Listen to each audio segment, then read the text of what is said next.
कि तुम्हारे घर में चले और तुम्हारा शरीर चले, तब तक सारा दान पुण्य भजन तीरथ सब कर लो। और क्योंकि तुम्हारी घर में चलेगी तभी तुम दान कर सकोगे, सत्कर्म कर सकोगे, भजन कर सकोगे, शरीर सही होगा तो तीरथ कर सकोगे। अब शरीर ही साथ नहीं दे और घर में तुम्हारी नहीं चले तो कोई तीरथ होए कि दान होए?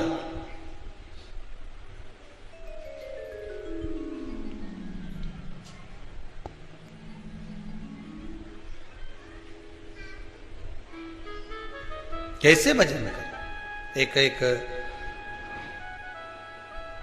परसों की बात है, एक माता जी आकर बोली थी, गुरुजी मेरा शरीर बहुत कांपता है, शरीर इतना कांपे मैं घर से लोटा पानी का भर के ले जाऊं तो वहां जाके पूरा खाली हो जाए।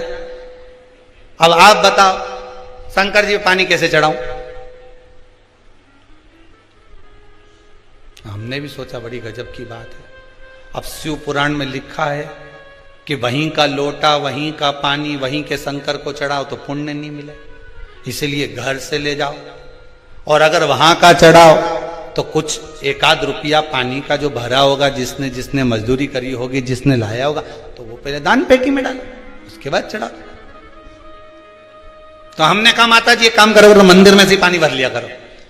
अरे गुरुजी भरने को तो भर लूं, पर आपने कहा था थोड़ी सी दक्षिणा चढ़ाओ। मेरे पास तो इतना भी नहीं है कि मैं दक्षिणा चढ़ाऊं। अब बताओ लोटा कैसे लेके जाऊं? हमने मन में सोचा हमें ही मिले ऐसे प्रश्न। अब हमने कहा तुम एक काम करो, तुम मंदिर मत जाओ, तुम तो घर में रहो, भगवान का भजन करो, श्री शिवाय नमस्तुभ्यम जपती रहो।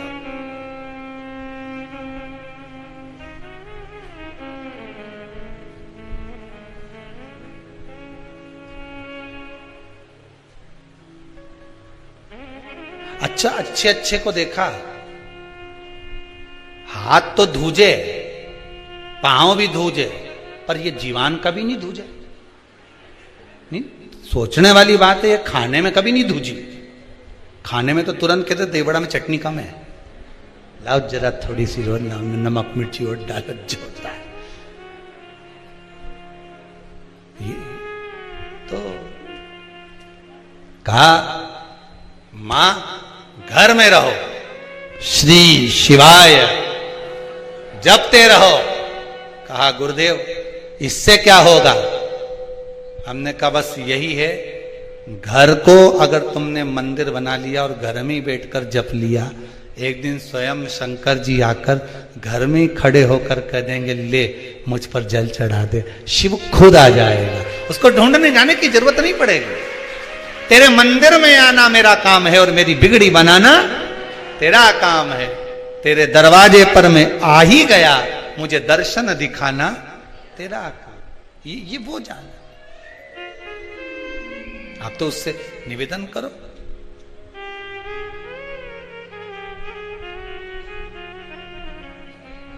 बस चंद्रदेव ने नारद जी से निवेदन करा, देवर्षि नारद मेरी काया बेकार हो गई है, कृपा कर दो। नारद जी ने पूछा भाई हो क्या गया था, ऐसा क्या हुआ कि तुम्हारी काया बेकार हो गई, कारण क्या हुआ ऐसा? हुआ क्या ऐसा जिससे काया तुम्हारी बेकार हो गई? मेरा अहंकार, मेरा अभिमान।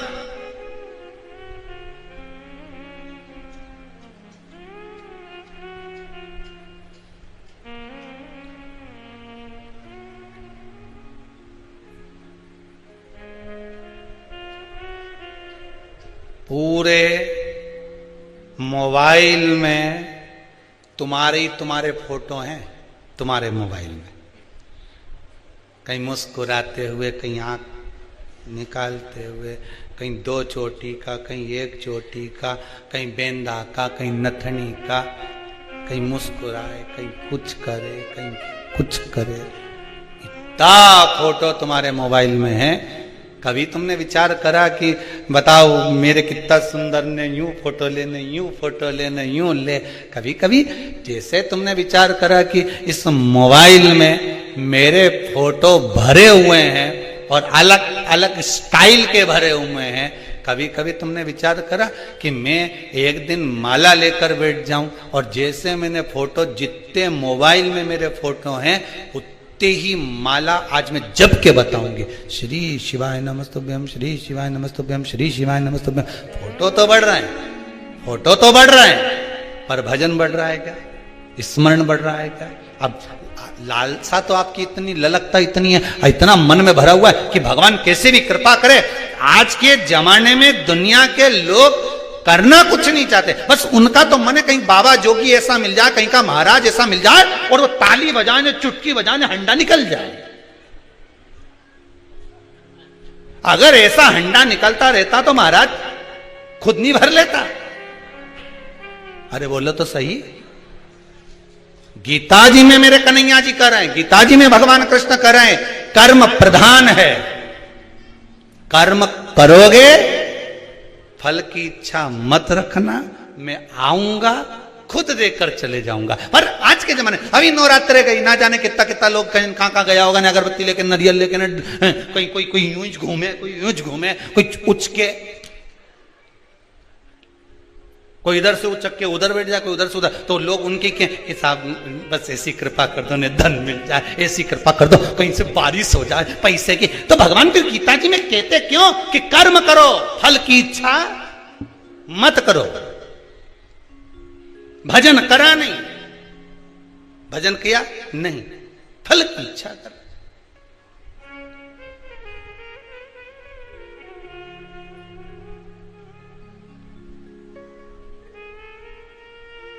कितना विश्वास इस गुप्ता परिवार में, अवस्थी परिवार गुप्ता परिवार कथा करा रहा है। ये गुप्ता परिवार में छत्तीसगढ़ से ये कथा करवाने के लिए आई हैं माता जी और उनके साथ, तो कितना विश्वास होगा इनका। कल ये बता रही थी कि इनके परिवार में किसी को कैंसर हो गया था, ये यही छत्तीसगढ़ में। जरा माइक दीजिएगा उनको।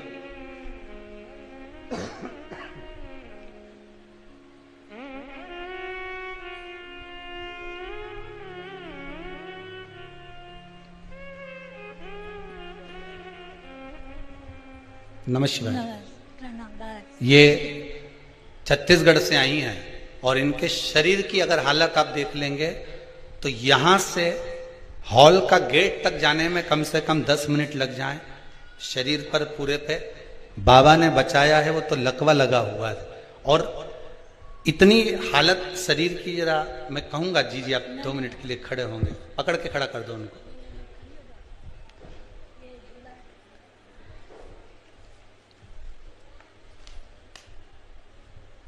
शरीर की हालत ये, उसके बाद भी विश्वास नहीं आ रहा। और विश्वास नहीं आ रहा, पति से एक ही बात कही कि एक बार शिव पुराण की कथा करवाना है। और पति को भी कहूंगा ना मन करके कि आप भी खड़े होइए एक बार उनके पास में। आपको भी मैं धन्यवाद दूंगा कि सेवा का फल क्या होता है, एक पति पत्नी का संबंध क्या होता है, इन्होंने निभाया। बहुत बहुत साधुवाद का। केवल एक प्रश्न के चक्कर में इन्होंने शिव महापुराण की कथा करवाई कि इनके कोई रिश्तेदार को कैंसर हो गया था और डॉक्टर ने, जरा उनके मुंह से सुनना चाहूंगा। मेरे भैया हैं, बड़े भैया, दूसरे नंबर वाले भैया, उनको कैंसर हो गया था जी। उनको तो उम्मीद ही छोड़ दिए थे वो अपना कि मैं नहीं है। तो हम लोग बोले कि भैया आप श्री शिवाय नमस्तुभ्यम का जाप कीजिए, बाबा जरूर ठीक करेंगे। और वो इतना मन से अपने जाप किए हैं कि आज हर उनका नॉर्मल रिपोर्ट आया है। बाबा की कृपा। बता रहे थे कि भोजन भी नलियों से दिया। अभी 8 दिन पहले निकला है, नली से कर रहे थे इतने दिन तक। साल भर से नली में खाना खाए। 1 साल से नली से खाना जा रहा था, अब तो ठीक है, नली निकाल दी। हाँ। बस बाबा की कृपा। बैठिए। इतना विश्वास शिव के ऊपर है। और फिर निवेदन करेंगे, इस कुबेरेश्वर धाम में ना तो कोई भभूत दी जाती है, ना कोई बेल दी जाती है, ना कोई नग दिया जाता है, ना कोई फल दिया जाता है। यहां तो केवल कंकर संकर है। एकांत में बैठो, श्री शिवाय नमस्तुभ्यम का जाप करो, आए हो सेवा करो, बन सके उतना भजन करो और बाबा से विनती कर कर जाओ, 3 महीने में वापस बुला लेता है। ये है ही बाबा का। ना बेल, ना भभूति, ना कोई विद्या कुछ भी नहीं, यहां तो एक ही विद्या, श्री शिवाय, श्री शिवाय। बस भजन करो जितना कर सके, उसके सिवा कुछ नहीं। भजन देव लोगों को ये मंत्र जाप। हम तो आपसे भी कहेंगे कि दुनिया के लोगों को अगर आप धन नहीं दे सकते, किसी को कुछ दान नहीं कर सकते, तो नाम का दान तो दे सकते हो। घर के लोगों को सिखा दीजिए कि घर में कम से कम एक बार सब बोलेंगे श्री शिवाय नमस्तुभ्यम। नाम जाप तो सिखा सकते हो, नाम का दान तो दे सकते हो। कितने संकटों को हरने वाले मंत्र। चंद्रदेव को काया का रोग हो गया, काया टपक टपक कर गिरने लगी। रोग देखकर आज नयनों में जल भर गया। देवर्षि नारद से कहा, आप मुझे बचा सकते हो, आप कृपा करिए, आप दया करिए, कोई सतगुरु मिले। सतगुरु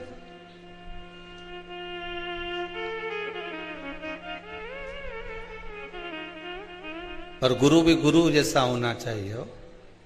नहीं तो आज का जमाना में तो गुरु फिरे बाजार में, हमसे दीक्षा ले, नरक पड़ो चाहे स्वर्ग जाओ, पर लिफाफा हम ही को दे। नहीं तो आज का जमाना में तो गुरु भी इतना हो गया कि जानना मुश्किल है कि असली कौन है नकली कौन, कैसे पहचानो, कैसे जानो,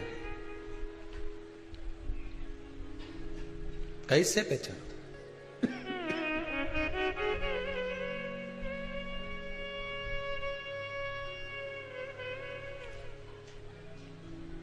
सतगुरु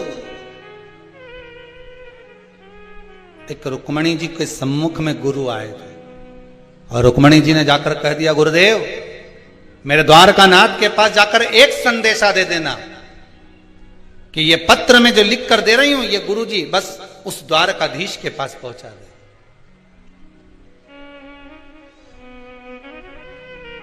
बस ये पत्र पहुंचा दे, बाकी के सब तो वो द्वारकानाथ देख लेगा। मैं तो द्वार द्वार पर हारी, पर सब कोई मिलते भिकारी।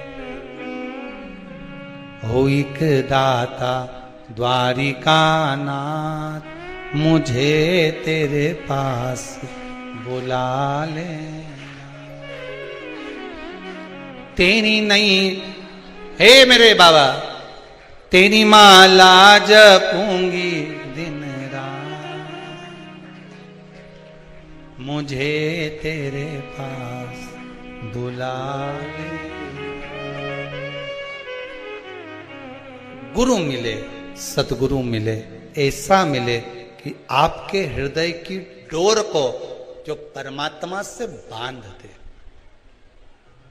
हृदय की डोर को परमात्मा से बांध दे।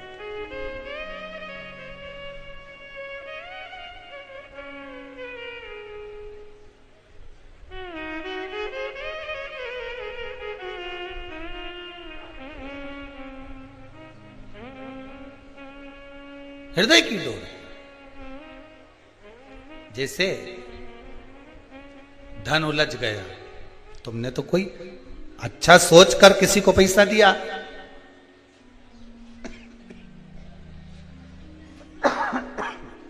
अच्छा सोचकर किसी को धन दिया,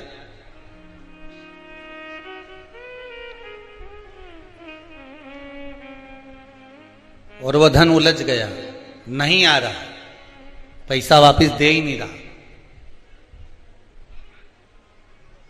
बेलपत्री के पेड़ के नीचे, बेलपत्री के वृक्ष की दो थोड़ी सी बाहर निकली हुई छाल को देख लो, बेलपत्री के वृक्ष की छाल। उस छाल पर कच्चा जो सूत होता है, धागा होता है ना, कच्चा धागा, सफेद कच्चा सूत, उस धागे को बेलपत्री की छाल पर 7 बार घुमा लो। चारों तरफ मत घुमाना, नहीं तो चारों तरफ धागा लेके घूम जाओ। बेलपत्री का जो वृक्ष होता है, उस वृक्ष की छाल पर 7 बार घुमा लीजिए। ये केवल शरद पूर्णिमा का ही उपाय है, इसके बाद नहीं करना है इसको, केवल एक ही दिन होगा। बेलपत्री की छाल पर उसको घुमा लीजिए 7 बार घुमाकर, जब वो जनेऊ की तरह हो जाएगा ना, उसको उतार लीजिए। बेलपत्री के वृक्ष के नीचे घी का दिया लगाइए, हाथ में उसको रख लीजिए। जिस व्यक्ति को तुमने धन दिया और वो उलझ गया, नहीं दे रहा, पैसा पहुंचा नहीं रहा है, उस छाल पर जो धागा आपने लपेटा है, श्री शिवाय नमस्तुभ्यम का स्मरण कर कर बेलपत्री के पेड़ के नीचे कुंदकेश्वर महादेव का नाम लेकर उस धागे को शंकर भगवान को छुआकर महाराज माता पार्वती के चरणों में ले जाकर छोड़ दीजिए। अब विनती कर कर छोड़ दो और निवेदन कर दो, माँ मेरी इतना धन है, इतना पैसा है, विश्वास कर कर मैंने उसको दिया था, वो नहीं दे रहा, माँ से निवेदन करो। फिर कहेंगे संसार वालों के सामने जाकर रोगे तो दुनिया के लोग हंसी उड़ाएंगे। आप किसी से कह दो मेरा 5 लाख रुपए वो लेकर भग गया, दिया काय को, हमसे पूछा था, हमने कहा था। दुनिया के लोगों के सामने जाकर कहोगे तो हंसी उड़ाएंगे, अच्छा है लेकर भग गया, अच्छा है डूब गया। हमें किसी के सामने नहीं रोना। द्रौपदी के 5 पुत्र जब मारे गए तो द्रौपदी किसी के सामने जाकर नहीं रोई। द्रौपदी अगर रोई तो परमात्मा के चरणों में जाकर रोई।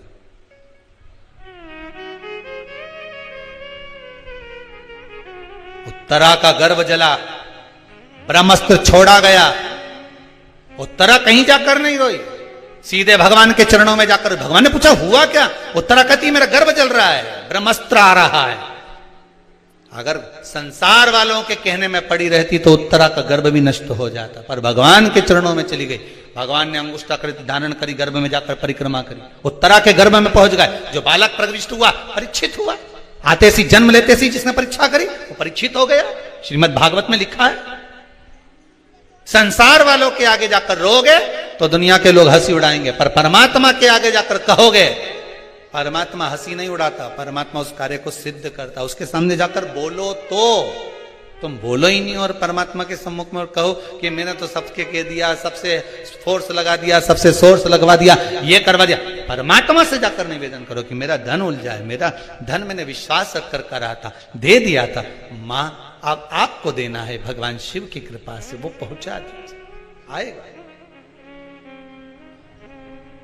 एक पूर्णिमा पर करके देखने में क्या जा रहा है? शरद पूर्णिमा पर किसी भी समय पर कभी भी करो, पर करो। उलझा हुआ धन मां सुलझा दे, वापिस लाई। उलझ गए चंद्रदेव के आंखों में अश्रु, मुझे काया का रोग हो गया, काया मेरी टपक टपक कर नीचे गिर रही है। देवऋषि नारद आप सुलझा सकते हो, कोई सदगुरु होगा सुलझाने का प्रयास करेगा, कोई सदगुरु।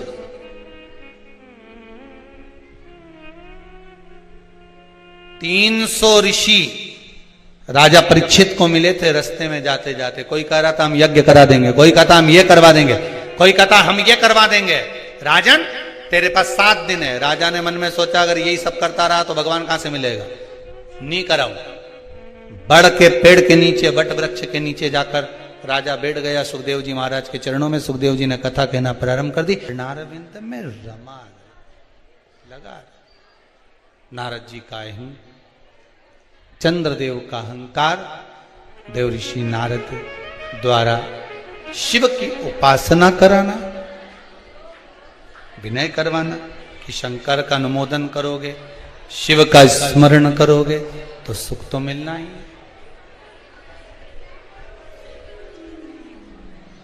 सुख अवश्य मिलेगा। महाराज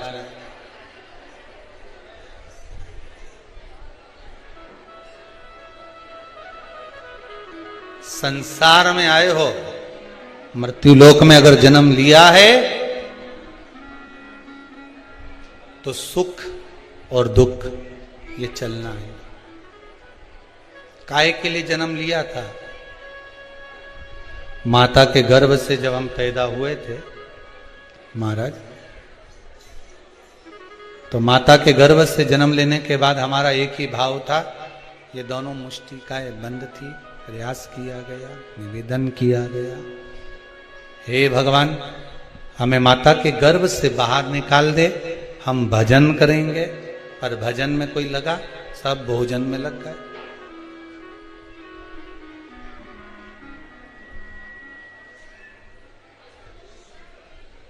चाबी ढूंढने निकले थे, अलमारी